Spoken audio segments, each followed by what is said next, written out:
குண்டுகிற மாம்சர் மாம்ச கிம்செல்லாம் சொல்லக்கூடாது. அதான் என் இஷ்டம். ஐயா எனக்கு என்ன பாத்திரம் வச்சுக்கிறீங்க? உனக்கு ஒரு சொம்ப ஜோட்டாலே வச்சுக்கிறேன். பாருக்கா மாமா கிண்டல் பண்ணுது. கிண்டல் எல்லாம் வேண்டாம். இந்த நாடகத்தில் எத்தனை பேர் நடிக்கிறார்கள், எத்தனை பாத்திரம் என்று சொல்கள். யாருக்கு என்னென்ன பாத்திரம் தருவது என்று நான் தீர்மானிக்கிறேன். இந்த நாடகத்தில் சத்தியசோமன் என்னும் காபாலிகன், தேவசோமன் என்னும் அவனது தோழி, நாரசேனன் என்னும் ஒரு பித்தனுக்கு, பாபுகல்பன் என்கிற ஒரு பாசுபதன், நீதிபதிகள், கள்ளுக்கடைக்காரர்கள், மனநலம் குன்றிய ஒருவன் மற்றும் ஒரு நாய். ஆனா அந்த நாய் இவ்வளவு குண்டாக இருக்காது, ஒல்லியாக இருக்கும். எக்கா என்ன நாய் இருக்கா? கிண்டல் வேண்டாம். தம்பி, உனக்கு என்ன பாத்திரம் வேண்டும்? எனக்கு நீதிபதி. நீதிபதி இங்க வா. நீதிபதி பாத்திரம் ரொம்ப சின்னதாச்சப்பா. சின்னதா இருந்தா நான் பெருசா இருக்கிறேன். இவர் என்ன சொல்றது? தம்பி, நீ தான் நீதிபதி. ஐயா நான் தான் நீதிபதி. ஐயா நான் தான் நீதிபதி. சரி சரி, நான் தான் நீதிபதி. பாடத்தை ஆரம்பிக்கலாம். எல்லோரும் வாருங்கள். இளைஞர்கள் அன்னைக்கு வலுவான சக்தி தான். ஆனால் அன்னைக்கு வந்து பெரிய சவால் வந்து அன்எம்ப்ளாய்மெண்ட். இன்னைக்கு அன்எம்ப்ளாய்மெண்ட் இருக்கு. இன்னைக்கு வந்து அண்டர் எம்ப்ளாய்மெண்ட்டாக இருக்கு. எல்லாருக்குமே வந்து ஒரு சமூக பாதுகாப்புள்ள வேலை இருக்கிறது இல்லை. எல்லாரும் ஏதோ வேலை செய்கிறாங்க. இன்னைக்கு வந்து நீங்கள் உங்களுடைய கூற்றுப்படியே இன்னைக்கு வந்து வீதி நாடகம் என்பது விழிப்புணர்வு ஊட்டக்கூடியதாக, கல்வி ஊட்டக்கூடியதாக மாறி இருக்கு அப்படிங்கிறத மறுக்க முடியாது. ஆனால் சென்னை கலைக்குழுவினுடைய பல நாடகங்கள் ஒரு போராட்ட ஆயுதமாக வந்து அறியப்பட்டிருக்கு. அந்த அந்த அந்த வகையில் நீங்கள் நிகழ்த்திய கலையை ஒரு போராட்ட ஆயுதமாக மாற்றுவது அப்படிங்கிறதுல உங்களுக்கு அடையாளமும் பெயரும் பெற்றுக் கொடுத்த நாடகங்கள், சென்னை கலைக்குழு நாடகங்கள் பற்றின ஒரு அறிமுகத்தை கொடுங்க. இல்லை, நிறைய நாடகம் இப்போ சொன்ன முற்றுப்புள்ளிங்கிற நாடகமே அந்த 87 நடத்தின நாடகம். அது பார்த்தீங்கன்னா அதில் எதில் உருவானதுன்னு பாருங்கள். நாடகம் எப்படி உருவாகுதுன்னு பாருங்கள். உதாரணத்துக்கு அன்றைக்கி வந்து போலீஸ் வேலைக்கு ஆள் எடுக்கிறாங்க. எழும்பூர் ராஜரத்ன ஸ்டேடியத்தில் இன்டர்வியூ. எல்லாரும் காலையில் பெரிய கூட்டம் சேர்ந்து போகுது. அந்த கூட்டம் நெரிசல் ஏற்பட்டு, அடிக்கல் ஏற்பட்டு ஒரு ஸ்டாம்பீடு, ஒரு நசுங்கி கூட்ட நெரிசல் விதிப்பட்டு ஒருத்தர் செத்து போகிறார். மனோகரன் அந்த பையனோட பேர். அது வந்து 1987 சர்வதேச இளைஞர் ஆண்டு. சர்வதேச இளைஞர் ஆண்டில் ஒரு இளைஞர் வந்து வேலை தேட மிதிப்பட்டு சாகிறார். அதை பற்றி நான் கவிதை எழுதுகிறேன். மிதிப்பட்டு செத்தான் சொல்லி ஒரு கவிதை எழுதுகிறேன். அந்த கவிதையை உரத்து நான் ஆரம்பத்தில் வந்து கவிதை எழுதுகிற போது வாசகருக்கான மௌன வாசிப்புக்கான கவிதைன்னா நீங்கள் மௌனமாக வந்து வாசிக்கலாம். ஆனால் அதை விட நான் உரத்து சொல்வதற்காக தெருவிலையோ அல்லது ஒரு மேடையிலையோ நின்று அந்த கவிதைகளை உரத்து சொல்லுகிற ஒரு துணியில் தான் நான் எழுதியிருப்பேன். அது வந்து அந்த இளைஞர் பெண்கள் ஆண்டில் பெண்கள் மிதிபட, குழந்தைகள் ஆண்டில் குழந்தைகள் மிதிபட, இளைஞர் ஆண்டில் இளைஞர் மிதிபட, இப்படியே கொண்டாட்டங்கள் விடாய்வித்து கொள்ளுகின்றன அப்படின்றத. விடாய்னா தாகம். இப்படியே கொண்டாட்டங்கள் விடாய் தீர்த்து கொள்ளுகின்றன. அந்த கவிதையை தொடங்குவேன். அந்த கவிதை கொடுத்த உந்துதல்ல அந்த கவிதையை இன்னொரு நாடகமாக மாற்றணும் அப்படிங்கிற ஒரு உந்துதல் எங்களுக்கு வந்தது. அது இளைஞர்களுடைய நிலையை பற்றி ஒரு நாடகமாக வந்தது. அது இளைஞர்கள் எப்படி இருக்கிறாங்கன்னா, இளைஞர்கள் பெரிய உருவான சக்தி. அது 1980களில் இருந்த நிலைமை வேறு, இன்றைக்கி இருக்கிற நிலைமை வேறு, நிறைய மாறி இருக்கு. இருந்தாலும் அன்னைக்கு இளைஞர்கள் அன்றைக்கி வலுவான சக்தி தான். ஆனால் அன்றைக்கி வந்து பெரிய சவால் வந்து அன்எம்ப்ளாய்மெண்ட்டு. இன்றைக்கி அன்எம்ப்ளாய்மெண்ட் இருக்குது. இன்றைக்கி வந்து அண்டர் எம்ப்ளாய்மெண்ட்டாக இருக்கு. எல்லாருக்குமே வந்து ஒரு சமூக பாதுகாப்புள்ள வேலை இருக்கிறது இல்லை. எல்லோரும் ஏதோ வேலை செய்கிறாங்க. ஆனால் ஒரு சமூக பாதுகாப்பு, ஒரு சோஷியல் செக்யூரிட்டியோட ஒரு ஜாப் இருக்கா இன்னைக்கு இல்லை. எல்லாம் அண்டர் எம்ப்ளாய்டு தான். அதாவது அன்னைக்கு இருக்கிறது அண்டர் எம்ப்ளாய்மெண்ட் கூட கிடையாது, அன்எம்ப்ளாய்மெண்ட் அதிகமாக இருந்தது. அப்போ இளைஞர்களை பற்றிய கதையாக தான் அது வந்தது. அது ஒரு கதையாக்கத்திலையும் அது கொஞ்சம் ஒரு புதுமையாக இருக்கும். அதில் கதாநாயகன் என்று யாரும் கிடையாது, இளைஞர்கள் தான் கதாநாயகர்கள். அது ஒரு குரூப், ஒரு இண்டிவிஜுவல்ஸ் கிடையாது, ஒரு குரூப். அவங்க தான் ஒரு கலெக்டிவ் மெம்பர்ஸ், ஒரு 8 ஆக்டர்ஸ் கொண்ட ஒரு இளைஞர்கள் தான் கதையினுடைய மைய பாத்திரங்கள். அது ஒவ்வொருத்தரும் ஒரு விதமாக இருப்பாங்க. இளைஞருடைய பல தன்மைகளை பிரதிபலிப்பவர்களாக அந்த இளைஞர் குழாம் இருக்கும். அப்பான்னு ஒருத்தர், அது ஒரு டைப் கேரக்டர். அம்மான்னு ஒருத்தர் வருவாங்க, அவ்வளோதான். எம்ப்ளாய்மெண்ட் எக்ஸ்சேஞ்சுன்னு ஒன்று வரும், அது ஒரு கேரக்டர். அற்புதம். அப்புறம் வந்து இந்த எம்ப்ளாய்மெண்ட் எக்ஸ்சேஞ்சு இந்த மாதிரி இவங்களுடைய விரக்தி, அதில் இளைஞர்கள் மத்தியில் ஏற்படுற விரக்தி, அந்த விரக்தியிலிருந்து திசை மாதிரி என்ன ஆகும், இது இன்றைக்கும் நடக்கிறது. அந்த விரக்தி ஃப்ரஸ்ட்ரேஷன் இது லீட் டு ஒரு மாதிரியான டைவர்ஷன். அதில் வந்து ட்ரக் அடிக்ஷனுக்கு போவாங்க, வெவ்வேறு விஷயங்களுக்கு போவாங்க. அந்த அடிக்ஷன்லாம் அதுலேருந்து வரும். அது வந்து ஈஸி, அவங்க ரொம்ப சுலபமாக ஆபத்தான அந்த சூழலில் சிக்கிக்கொள்கிறவர்களாக மாறுவாங்க. அப்புறம் ரசிகர் மன்றத்தில் இதெல்லாம் வந்து தனித்தனி பாத்திரங்களாக வரும். அவர் இளைஞர்களை சிதைக்கிற பிளக்கிற விஷயம்லாம் வரும். கடைசியில் அதையெல்லாம் மீறி நாடகம் அவங்க மறுபடியும் அதையெல்லாம் மீறி மறுபடியும் தங்களுடைய வாழ்க்கையை பற்றி விசனத்தோடு எழுந்திருப்பாங்க. அப்போ வந்து நாடகம் போயிட்டே இருக்கும். அப்போ பார்வையாளர் ஒருத்தர் வருவான், என்னடா அது, அப்போ முதலேருந்து நாடகம் பார்த்துக்கணும், அவன் வர்றான், வேலை தர்றான், கஷ்டப்படுறான், எம்ப்ளாய்மெண்ட் எக்ஸ்சேஞ்சுக்கு போகிறான், வேலை கிடைக்கல, காதலிக்கிறான், தோல்வி அடைகிறான், அப்புறம் தஞ்சாடிக்கிறான், அப்புறம் ஜாதி சங்கத்தில் சேர்ந்து அடிச்சுக்கிறான், ரசிகர் மன்றத்தில் சேர்ந்து அடிச்சு போயினே இருக்குது. இது என்ன அனுமார் வாழ் மாதிரி இருந்துக்கிட்டே போகுது. இதுக்கு இது என்ன தொடர்கதையா, அதுக்கு முடிவே இல்லையா, நாடகத்துக்கு முடிக்கிறதுக்கு வாய்ப்பே இல்லை, ஒரு முற்றுப்புள்ளி எதுவுமே கிடையாதுன்னதும் உடனே இந்த கேள்வியை கேட்டு நாடகத்தை நிறுத்துவாங்க. ஒரு பார்வையாளர்லேருந்து வந்த ஒரு உத்தி அது. உடனே அந்த ஆக்டர்ஸ் அப்போ தான் தோந்து போய் விழுந்துருப்பாங்களா, அவங்களும் எழுந்திருவாங்க. அவங்களும் சொல்லுவாங்கன்னா, எங்களுக்கு டயர்டாகி போச்சு, தினம் ஒரு நாடகம், கணம் ஒரு காட்சி, ஒவ்வொரு அணுவிலும் கண்ணீர் ஆட்சி, தொடர்கதையா துயரம் தினம் தொடர்கதையா, முடிவில்லையா, இதுக்கு ஒரு முடிவில்லையா, மிதிபடும் வாழ்வுக்கு முடிவில்லையா அப்படின்னு ஆக்டர்ஸே பாடுவாங்க. அதாவது 40 ஆண்டுகளை கடந்து வந்திருக்கீங்க. உங்களுடைய புகழ்பெற்ற முதல் நாடகத்தினுடைய மூணாவது நாடகம் அவர் அழியா பசுமையா. ஆமா, மிதிபடும் வாழ்வுக்கு முடிவில்லையா அப்படின்றதும் இது கதை நடத்துற அந்த நேரேட்டர்கிட்ட தான் இவங்க ஒன்று கேள்வி, அவங்க நடிகர்களும் கேள்வி கேட்பாங்க, பார்வையாளர்களும் கேள்வி கேட்பாங்க. உடனே ஆமா, இதுக்கு ஒரு முற்றுப்புள்ளி வேணும். இந்த முற்றுப்புள்ளி யார் வைக்கிறது? நானும் இல்லை, நீங்கள் இல்லை, எல்லாரும் சேர்ந்தாலும் வைக்கணும். இது வந்து ஒரு முற்றுப்புள்ளி வைக்கணும்னா இதை முற்றுப்புள்ளி வைக்கணுன்ற முயற்சிகள் நாட்டில் நடக்குது. அவங்க ஒரு பக்கம் இருக்காங்க, இன்னொரு பக்கம் இதெல்லாம் ஒரு பிரச்சனையை எல்லாம் மூடி மறைக்கலாம்னு நிறுத்திருக்காங்க. நீங்கள் எந்த பக்கத்தில் நிற்க போறீங்க அப்படின்னு கேட்டு ஒரு பாடலோட ஒரு கை இரு கை ஒரு கோடி கை சேர்த்து பிடித்த சங்கிலிகள், பிறந்த நாட்டை சிறந்ததாக்க பொருதும் மனித சங்கிலிகள், ஒன்றே பாரதம் ஒன்றே பாரதர் ஒன்றே இளைஞர் நமதென்று ஒவ்வொரு உயிரும் ஒன்றாய் கோர்க்கும் நாங்கள் மனித சங்கிலிகள்னு அப்படியே கைகோத்து நிற்பாங்க. பார்வையாளர்களை பார்த்து நீங்கள் எந்த பக்கம்ன்ற கேள்வியோட கேள்வி கேட்டு நிற்பாங்க. அப்போ வந்து ஒரு மனித சங்கிலிங்கிற ஒரு இயக்கத்தை இளைஞர்கள் இயக்கம் இந்திய ஜனநாயக வாலிபர் சங்கம் வந்து பெரிய இயக்கமாக நடத்திட்டு இருந்தாங்க. இப்போ கேரளாவில் தான் முதல்ல ஆரம்பித்தாங்க. திருவனந்தபுரத்திலிருந்து காசர்கோடு வரைக்கும் அப்படி கைகோத்து நின்னாங்க. அது பெரிய பரபரப்பான ஒரு செய்தியாக போச்சு. அப்போ அந்த சிம்பலோட நாடகம் முடியும். முற்றுப்புள்ளியும் நாடகத்தோட பேர். இது ஒரு மிக முக்கியமான பரவலாக எடுத்துகிட்டு போன நாடகம். அதே மாதிரி பெண் என்கிற ஒரு நாடகம். அது ஒரு பெண் வந்து குழந்தை பருவத்திலிருந்து முதுமை அடைகிற வரைக்கும் எப்படி ஒவ்வொரு காலகட்டத்திலையும் பாரபட்சமாக நடத்தப்படுறா. குழந்தை பருவத்தில் சிறுமியாக இருக்கிற போது, கன்னியாக இருக்கிற போது, திருமண வாழ்க்கையில், திருமணம் இந்த வேலைக்கு போகிற பெண்ணாக இருக்கிற போது எப்படி அவள் வந்து பாரபட்சமாக நடத்தப்படுறாங்கிற பெண்கிற நாடகம். இதெல்லாம் 80களில் நாங்கள் நடத்துகிற நாடகம் எங்களுக்கு பெரிய அளவில் பரவலான செல்வாக்கையும். நாங்கள் அப்போ ரொம்ப பிஸியாக இருந்தோம். வாரத்துக்கு 2 தடவை 3 தடவை 4 தடவை நாடகம் பண்ணுவோம். எங்கள் நாடக குழுக்காரங்க அன்னை கூட ஒரு எல்லா விதமான ஆட்களும் எங்கள் நாடக குழு இருந்தாங்க.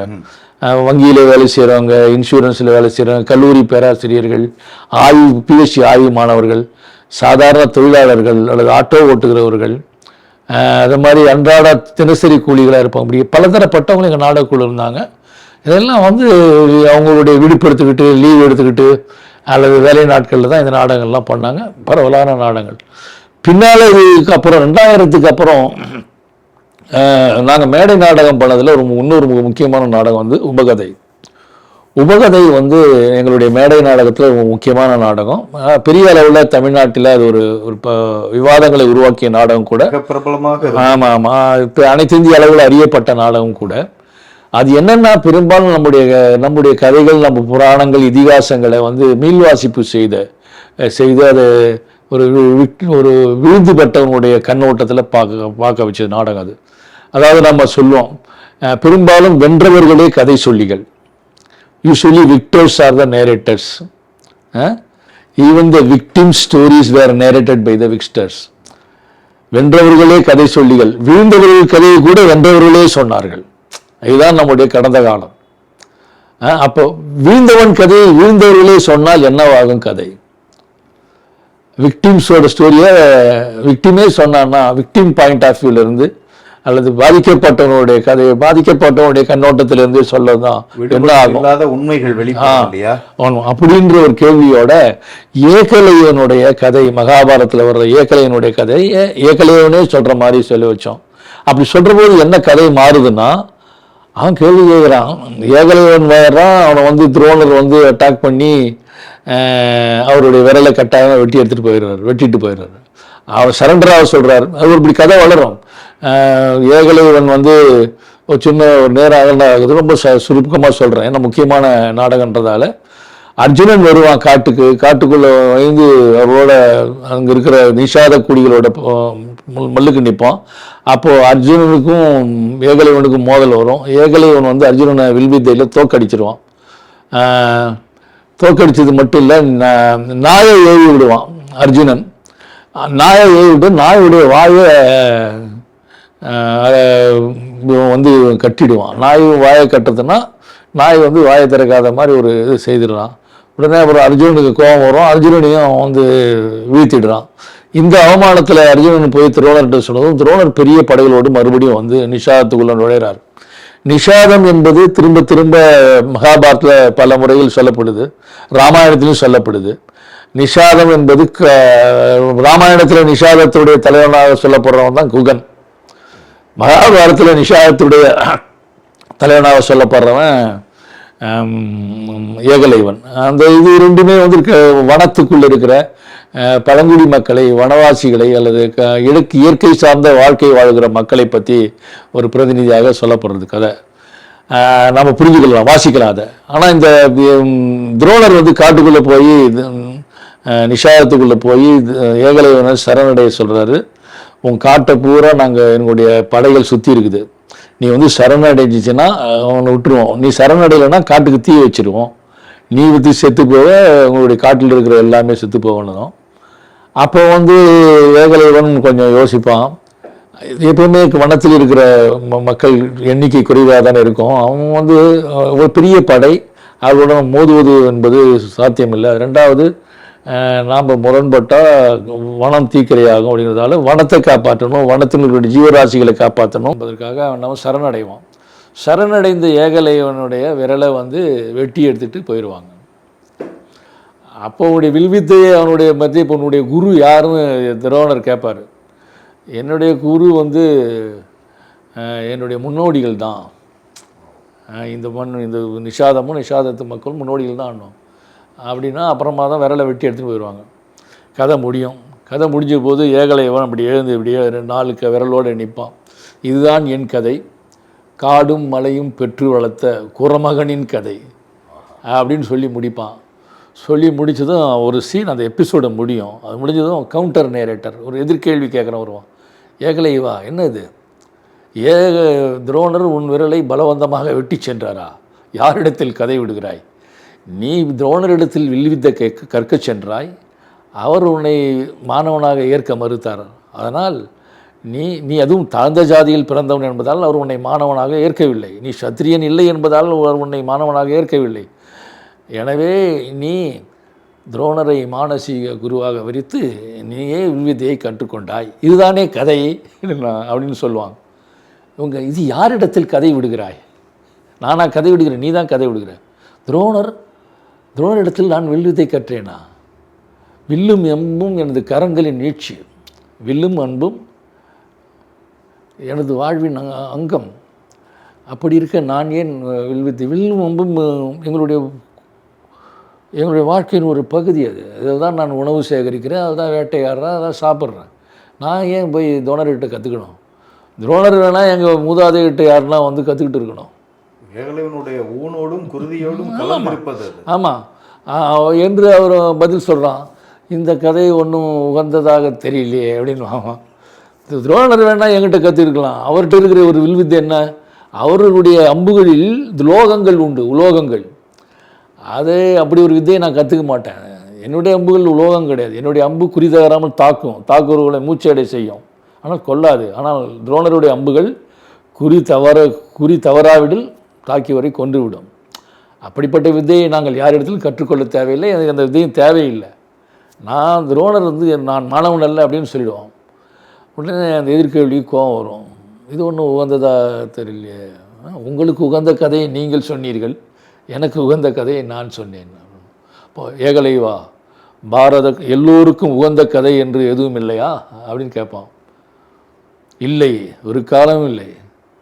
பாரத கதை ஆழ புதிந்துள்ள மக்களுக்கு மனங்களுக்கு நீ அதிர்ச்சி ஊட்டுகிறாய் அப்படின்னு.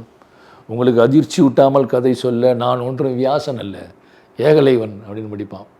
எவ்வளோ பெரிய இடையீடு. ஆமாம், இது வந்து இந்த இப்படி சொன்ன பிறகு அவன் தன் கதையை சொல்லி முடித்த பிறகு அதே மாதிரி ராமாயணத்தில் ஒரு சம்புகனுடைய கதையை சொல்லுவான். இன்றைக்கு சமகாலத்தில் இருக்கிற பள்ளிக்கூடத்து சிறுவனை பற்றி, ஒரு பள்ளிக்கூடத்தில் படிக்கிற ஒரு மாணவனை பற்றி ஒரு கதை சொல்லுவோம்.